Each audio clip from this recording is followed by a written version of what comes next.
The situation here is simply catastrophic. There's no other way to put it. We're seeing hunger, disease, sexual violence. They're rampant. And for the people of Sudan, they're telling us it's really just a living nightmare. It's an underreported conflict, and we just have to pay it more attention. Millions are suffering. There's now the serious possibility of the conflict igniting regional instability from the Sahel to the Horn of Africa to the Red Sea.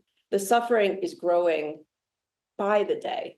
The Secretary General yesterday reported that almost 25 million people are now requiring assistance. Throughout this year, Sudan has been the world's largest displacement crisis.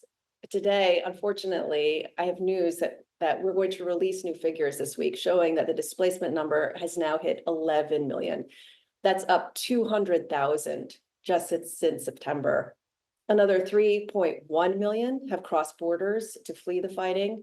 About 30% of the population here has been displaced. All wars are brutal, but the toll of this one is particularly horrifying.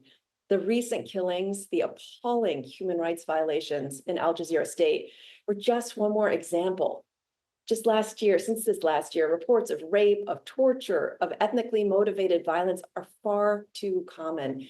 And indiscriminate attacks are killing civilians, including young children. I also just want to echo what the Secretary General called for yesterday: an end to hostilities, protection for civilians, and access for humanitarian agencies so that aid can flow. We can't allow Sudan to be forgotten, but its people really need peace, and they need it now.